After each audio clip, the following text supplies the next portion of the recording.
Terima kasih pemirsa, Anda masih bersama kami, Bang Elman. Sebelum kita berdiskusi, kita akan mencoba mendengarkan dulu bagaimana pandangan dari pengamat hubungan internasional. Kita sudah terhubung dengan pengamat hubungan internasional dari Universitas Bina Nusantara, Tirta Mursitama. Pak Tirta, selamat pagi. Ya, selamat pagi. Selamat pagi. Pak Tirta, kita bergembira Pak, Siti Aisyah, warga negara Indonesia yang akhirnya bisa bebas dari jeratan hukum karena memang ketidaktahuannya bahwa dia masuk di dalam plot pembunuhan ternyata. Nah, pertanyaannya adalah apakah memang ini sesuatu, upaya pembebasan ini sesuatu yang memang harus diupayakan oleh negara, atau ini merupakan bagian dari politik juga? Karena ada yang mengatakan ini hanya dilakukan karena menjelang pemilu, katanya begitu. Menurut Anda seperti apa, Pak Tirta? Ya, saya kira kita sebagai warga negara harus bergembira dan bangga ya. Bagaimanapun juga warga negara kita yang kena kasus di luar itu bisa dibebaskan. Bahkan walaupun tidak sepenuhnya dari jerat hukum ya, tapi dia bisa bebas dan kembali ke keluarganya, itu luar biasa yang pertama. Yang keberhasilan ini ya, terlepas dari kondisi katakanlah situasi politik dalam negeri, itu adalah sudah menjadi tugas dari Kementerian Luar Negeri, khususnya Direktorat untuk Perlindungan Warga Negara. Nah, ini menurut saya merupakan juga perwujudan dari kehadiran negara ya, membela warga negaranya di luar. Jadi ini harus diapresiasi, dan bahkan kalau Kemenlu tidak melakukan ini, menurut saya dia tidak melakukan tugasnya dengan baik. Nah, ini membuktikan sebenarnya Indonesia itu melakukan dengan baik tugas diplomasinya, gitu.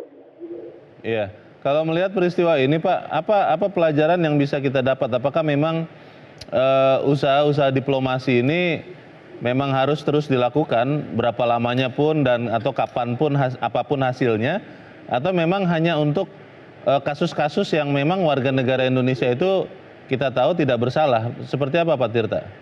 Ya, kalau menurut saya kehadiran negara, membela warga negaranya itu memang satu hal yang harus dilakukan ya. Nah, kemudian apabila ada kasus-kasus tertentu harus melihat seberapa dia kena kasusnya dan hal-hal tidak. Tapi menurut saya ini membuktikan yang pertama, diplomasi itu bukti kerja-kerja berbagai pihak yang mungkin tidak terlihat secara publik. Dan kita lihat ada Kementerian Hukum dan HAM, dan juga ada teman-teman KBRI juga, dan juga masyarakat sipil ya, teman-teman Migrant Care juga terus memantau, artinya memberikan masukan kepada Kementerian Luar Negeri. Dan jangan bahwa counterpart kita di Malaysia, ya, hubungan baik di high level itu juga menentukan. Nah, ini kita bisa melihat tata kelola regional kita. Yang kedua, saya melihat bahwa bagaimana tenaga kerja kita ini harus dibekali juga dengan edukasi yang lebih baik lagi. Artinya manajemen tenaga kerja kita, pengiriman kemanapun, itu jangan semata-mata nanti tergiur dengan uang, tergiur dengan tawaran yang mungkin hanya nominal semata ya. Nah, ini tugas kita bersama-sama. Jadi ada berbagai sisi kita melihat kasus ini, Pak Leonard. Baik, terima kasih Pak Tirta sudah mencerahkan kami pagi ini. Semoga tidak ada lagi WNI kita yang seperti Siti Aisyah ini ya. Terima kasih Pak Tirta Mursitama. Selamat pagi Pak. Selamat pagi, terima kasih.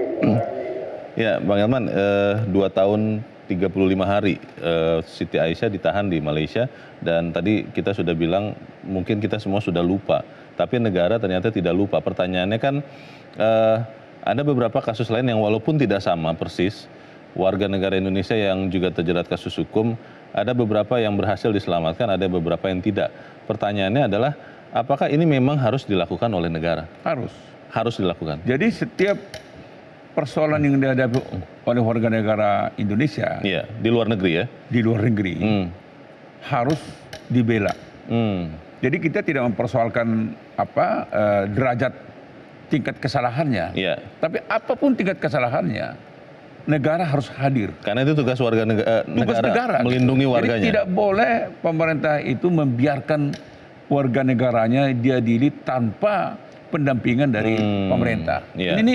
Ini wajib. Perkara ada yang sukses, tapi ada juga yang tidak sukses, itu memang terpulang kepada negara yang sedang mengadili, dan bagaimana juga kita bisa meyakinkan. Tapi usaha itu tidak boleh dihentikan. Tidak boleh dihentikan. Sama dengan Siti Aisyah ini kan, kalau dari awal, kalau kita lihat kasusnya kan, waktu awalnya itu kita sudah yakin ini Siti Aisyah akan kena hukuman mati ini kan. Gitu. Karena kita waktu itu sempat percaya bagian daripada skenario pembunuhan itu kan. Kita nggak tahu bahwa Siti Aisyah ini sudah dirancang tanpa diketahui oleh mata-mata Korea Utara kan gitu kan. Nah, dan dia tidak tahu menahu. Dia hanya pekerja biasa aja. Nah, di sini yang saya lihat betapa ya dalam hal ini Presiden Jokowi melihat ada peluang nih. Maka dia perintahkan Menteri Hukum dan HAM, Kejaksaan Agung, Menteri Luar Negeri, kedutaan besar kita yang ada di Malaysia. Semua harus, dan BIN, semua kerjasama. Tolong bantu dan upayakan pembebasan. Termasuk juga di dalam pertemuan dengan Mahathir Muhammad katanya disampaikan juga. Setiap kesempatan Presiden, apakah juga Menteri Luar Negeri, apakah Jaksa Agung, apakah sesama intelijen, Polri juga katanya Polri, apakah juga Kementerian Luar Negeri, selalu menggunakan semua jalur ini. Jadi memang kalau kita bicara normatifnya, sebetulnya apa yang dilakukan oleh pemerintah ini kan biasa aja. Sesuatu yang memang harus dilakukan. Sesuatu yang dilakukan. Tetapi sekalipun demikian, ketika ini sukses dari lubang jarum, lubang maut, ya kita harus apresiasi dong.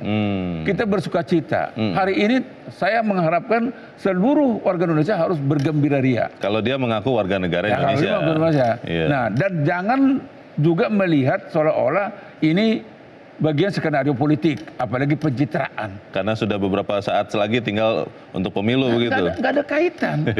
Kita kan nggak tahu bahwa momentum ini Pengadilan Malaysia memutuskan yang terbaik buat Siti Aisyah. Kita kan nggak tahu, dan kita kan tidak bisa atur ya. Kita bisa atur. Jadi jangan salahkan Pak Jokowi kan. Nah, perkara ini kemudian bisa juga menambah, tapi enggak lah.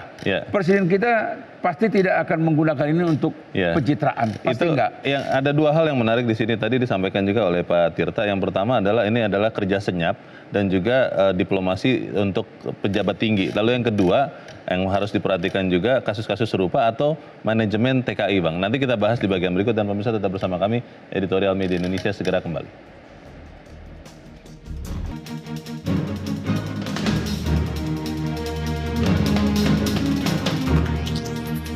Terima kasih pemirsa, Anda masih bersama kami. Bang Elman, sebenarnya ini adalah sesuatu yang harusnya dilakukan negara atau pemerintah, tadi Bang Elman katakan, tapi ketika itu berhasil kita harus apresiasi juga. Pertanyaannya adalah begini Bang, tadi Pak Tirta pun mengatakan ini adalah hasil salah satu upaya high level diplomasi katanya.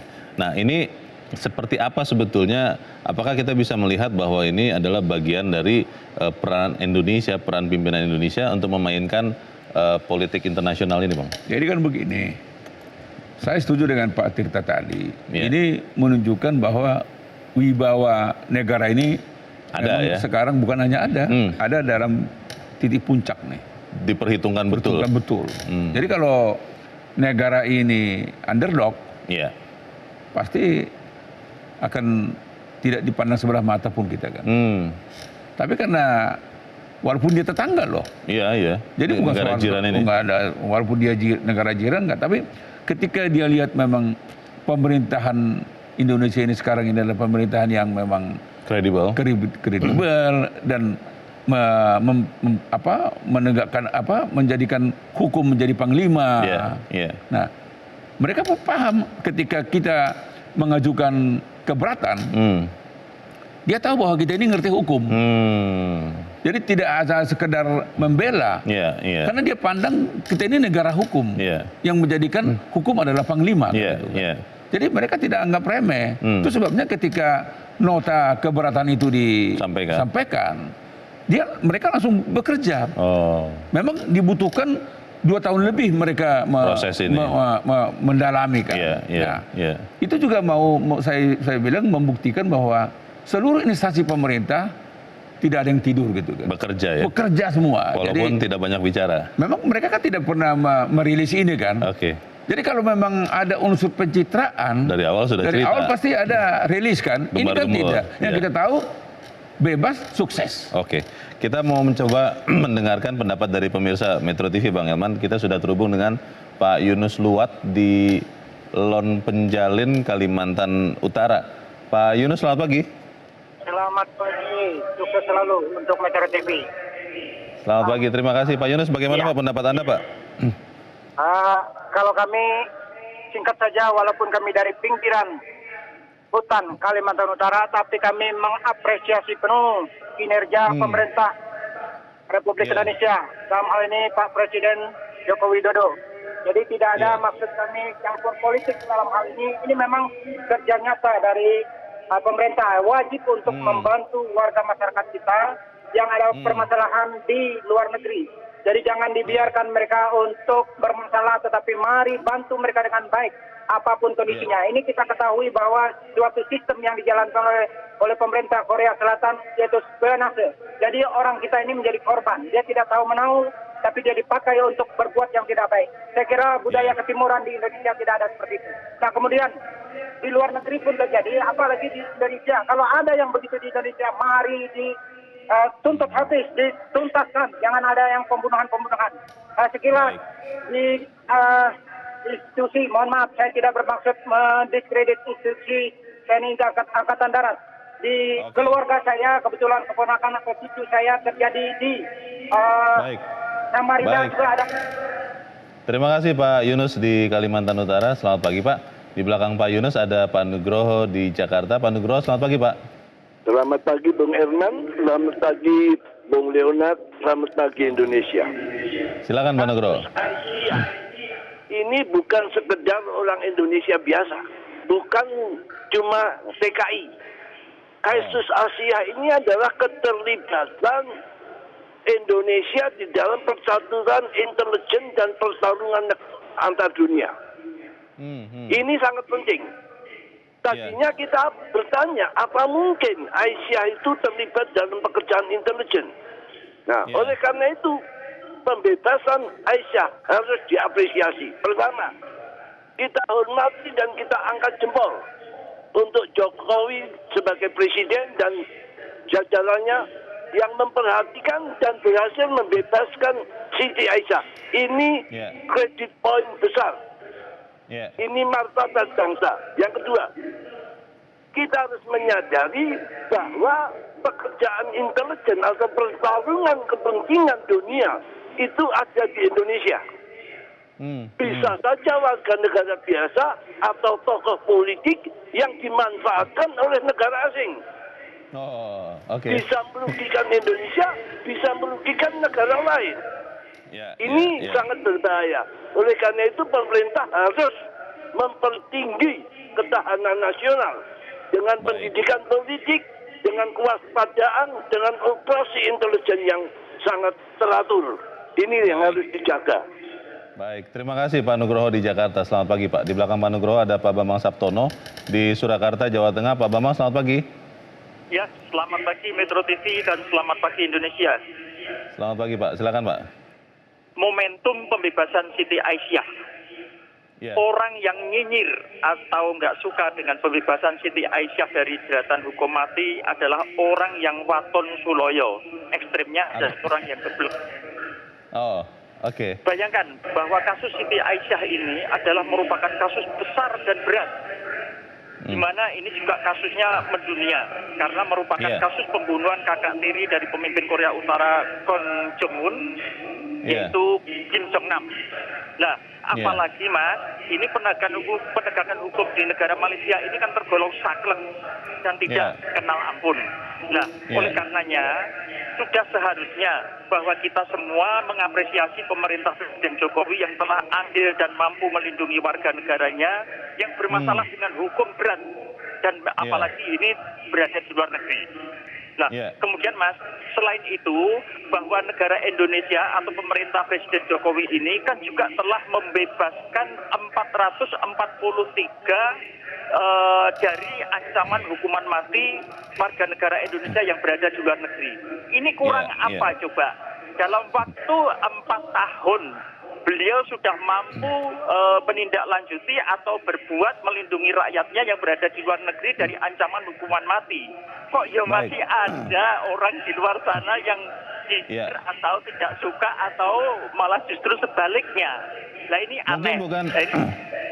Mungkin bukan warga negara Indonesia mungkin Pak Bambang. yang nyinyir itu. Iya, itu KTP-nya saja yang Indonesia, tapi mentalnya bukan mental orang luar Indonesia kalau seperti itu. Jadi masih terus Presiden Jokowi, dan ini memang yang bisa menilai. Terima kasih. Terima kasih Pak Bambang di Jawa Tengah, di Surakarta.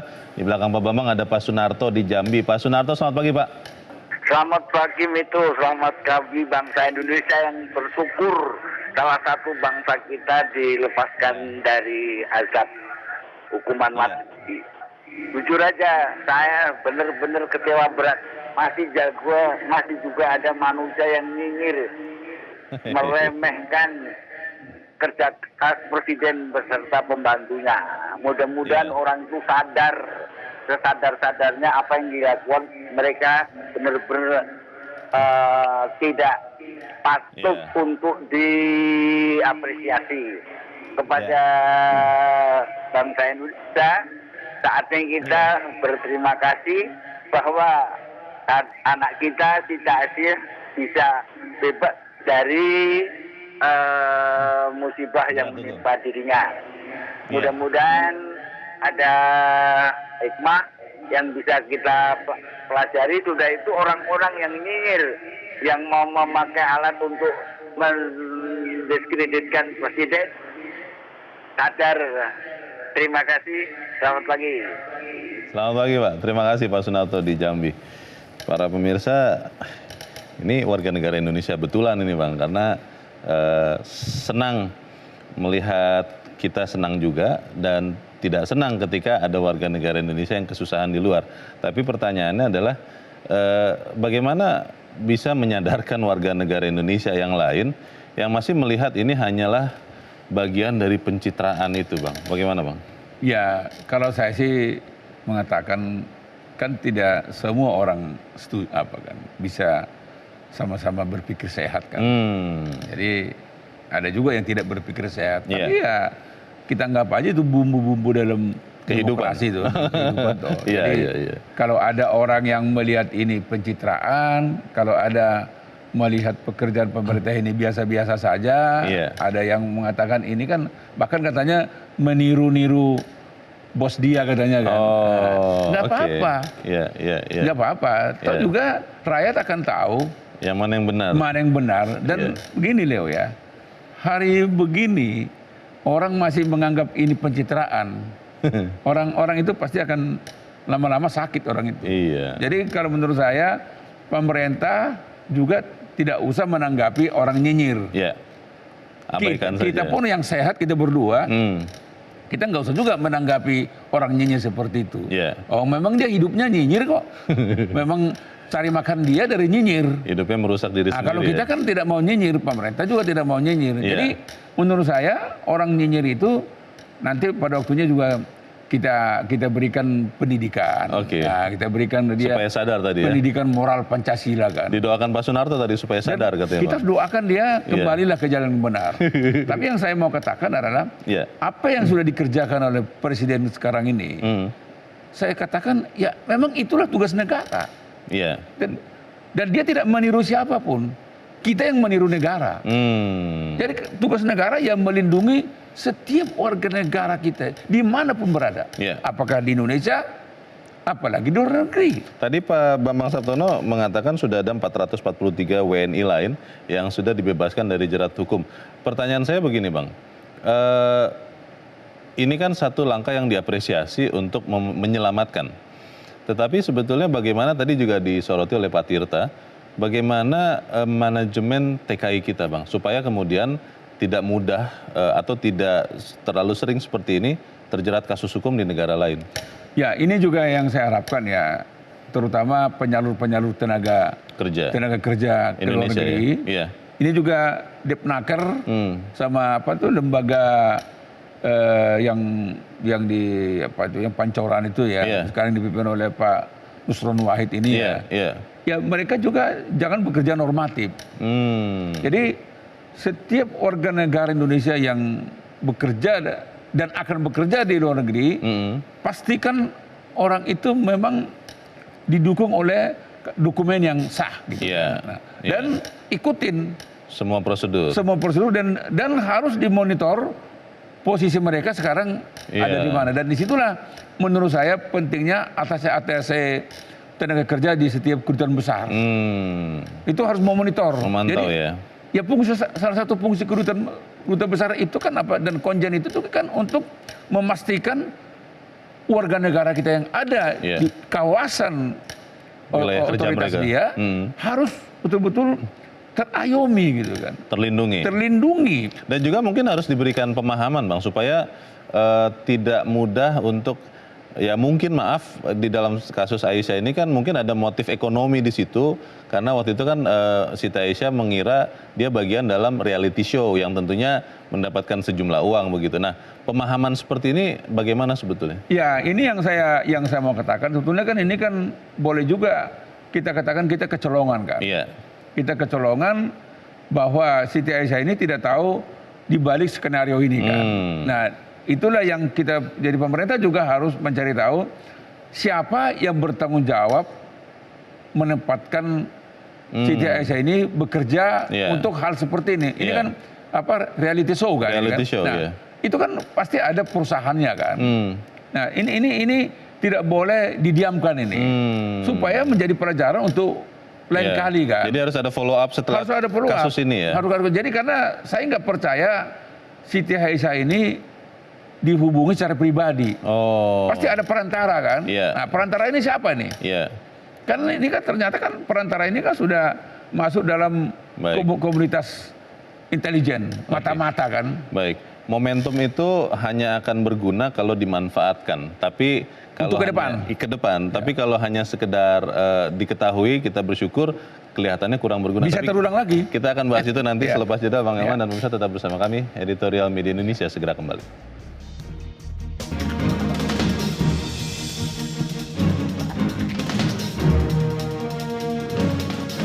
Terima kasih pemirsa, Anda masih bersama kami. Kita di bagian akhir dari diskusi kita nih. Bang Eman, ada pepatah mengatakan bahwa kita harus belajar dari pengalaman. Dan momentum ini sebetulnya juga harus menjadi pembelajaran bagaimana negara bisa melindungi warga negara Indonesia. Di dalam editorial dikatakan dari tahun 2011 sampai 2018 ada lebih dari 500 kasus terkait WNI yang terancam hukuman mati di seluruh dunia. Dari jumlah itu 400 lebih. Tadi Pak Bambang Saptono mengatakan 443. Pertanyaannya adalah bagaimana sebetulnya manajemen perlindungan itu, Bang? Karena kalau kemudian kasus Siti Aisyah ini hanya berhenti di bebaskannya, tapi tanpa berusaha cari tahu tadi seperti kata Bang Elman, ya percuma juga kita mau belajar dari sini. Bagaimana, Bang? Nah, inilah sebetulnya arti pentingnya, katakanlah harus ada keterbukaan kan. Jadi setiap TKI yang bekerja di luar Indonesia tidak boleh ada yang ilegal. Tidak boleh, nah, harus legal semua. Maka itu sebetulnya saya minta juga Depnaker harus mempermudah dokumen-dokumen keimigrasiannya. Gitu. Jadi bentuk lapor harus. Sehingga dengan demikian maka di negara manapun warga negara kita sedang bekerja, tetap termonitor, terdaftar di kedutaan besar atau di Komjen, terdekatkan gitu kan. Konsul Jenderal ya. Nah, oleh karena itu memang sebelum mereka ini meninggalkan Indonesia menuju negara yang akan tempatnya bekerja, maka tiap orang harus diberitahu jenis-jenis pelanggaran yang bisa terjadi di negaranya. Supaya tahu hukum supaya di negara tahu hukumnya. Itu. Kalau di sini kalau kamu melakukan ini kau hukuman pancung, hukuman mati. Contoh sederhana misalnya kalau di Indonesia mungkin buang permen karet sembarangan tidak apa-apa misalnya. Tidak apa-apa. Tapi kalau di Singapura langsung kena pidana kan gitu. Nah, ini harus dijelaskan. Nah, itu sebabnya saya mau katakan untuk ke depan jangan ada lagi TKI yang ilegal. Dan jangan juga ada lagi TKI yang overstay. Nah ini harus dimonitor, terutama di Timur Tengah. Karena banyak. Karena banyaknya. Nah di sini sebetulnya saya mau katakan ya kalau misalnya di Timur Tengah itu harus ditambah tenaga untuk memonitor seluruh TKI yang ada di kawasan Timur Tengah. Supaya bisa mencegah jangan sampai ada kasus pelanggaran hukum. Jadi ketika dan diberi kemudahan kepada seluruh TKI itu untuk berhubungan dengan perwakilan kita di negara itu, kedutaan besar, diberi kemudahan. Ini telepon kita. Dan sebetulnya juga kedutaan besar kita juga harus bekerja sama dengan katakanlah otoritas yang ada di negara itu, gitu kan. Supaya kalau terjadi apa-apa terhadap cepat. Jadi jangan sampai ada ke depan TKI kita yang membunuh majikan, membunuh anak majikan. Hukumnya pasti hukuman mati. Kalau sedikit melihat tadi yang salah satu yang disoroti oleh salah satu pemirsa, Bang Elman, bahwa ternyata Siti Aisyah tanpa dia sadari kan dia masuk di dalam jaringan spionase yang melibatkan banyak negara, di negara yang lain pula, dan itu melibatkan pembunuhan. Nah pertanyaannya, apakah jangan-jangan hal atau kasus serupa ini bisa terjadi lagi di tempat lain dan melibatkan TKI kita? Nah itu yang saya katakan. Saya pastikan Siti Aisyah ini kan tidak ngerti apa-apa. Dia ini pasti blank. Dia hanya mencari, ya namanya cari duit. Ya makanya harus bekerja. Ketika di Indonesia dia tidak dapat pekerjaan, maka ada tawaran itu di Kuala Lumpur. Di Malaysia. Dia pasti blank ini. Nah, yang saya tidak percaya adalah tidak mungkin Siti Aisyah ini dikontak secara person oleh yang membutuhkan pekerjaan ini di Kuala Lumpur. Tidak mungkin. Nah pasti ada perantara, ada perusahaan yang menyalurkannya ke sana. Nah saya tentu tidak akan menuduh, tidak akan mau menuduh orang selidiki. Tetapi menurut saya Badan Intelijen Negara, apakah juga kepolisian, coba mengundang perusahaan atau apa siapa yang menyalurkan Siti Aisyah ini supaya dicari tahu apakah dia tahu nggak bahwa yang dikerjakan Siti Aisyah ini berhubungan dengan kepentingan intelijen, kepentingan operasi mata-mata dari negara lain yang mengakibatkan maut. Untuk mencegah hal serupa terjadi. Untuk mencegah hal itu terjadi lagi kemudian hari. Yang menarik lagi begini Bang Elman, memang ini kan operasi senyap. Tapi mungkin ada cerita yang menarik di balik itu untuk kemudian jadi pembelajaran ya bagi yang lain. Perlu tidak pemerintah menceritakan, menjelaskan hal ini supaya bisa menjadi pembelajaran, atau itu hanya untuk konsumsi para pejabat kita yang mengerjakan hal ini? Tentu ini nggak perlu dibuka. Tidak perlu dibuka. Nggak perlu, karena saya nggak percaya persoalan ini begitu clearnya. Saya pastikan ada juga abu-abunya kan. Tetapi yang pasti saya pastikan Siti Aisyah ini adalah orang yang tidak bersalah. Jadi dia ini korban. Korbannya korban. Ya bagaimana? Tunggu nasib. Untunglah pemerintah kita tanggap melihat Siti Aisyah ini memang posisinya posisi yang paling lemah. Orang katakanlah nggak ngerti apa-apa. Nah orangnya harus ditolong. Ya bersyukur kita Pak Jokowi ini ya dihormati. Otoritas hukum kita juga dihargai di luar. Ya, sukseslah buat Pak Jokowi. Semoga kita semua bisa belajar dari momentum yang penting, ini. Yang nyinyir jangan nyinyir lagi lah. Atau ganti KTP. Baik, terima kasih Bang Elman Saragih sudah di sini. Selamat pagi Bang. Pemirsa, tidak cuma Aisyah dan keluarganya yang berterima kasih kepada pemerintah, kita juga layak memberikan apresiasi. Keberhasilan membebaskan Aisyah adalah momentum hebat sekaligus pelipat semangat untuk membebaskan ratusan Aisyah yang lain.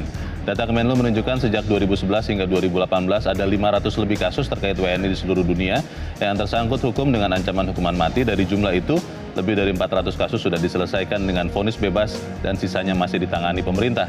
Memang tidak sedikit dari mereka yang terbukti melakukan tindak pidana berat, namun kita tetap tidak ingin ada WNI yang mati sia-sia di mancanegara, apalagi mereka yang sebenarnya tidak bersalah seperti Aisyah.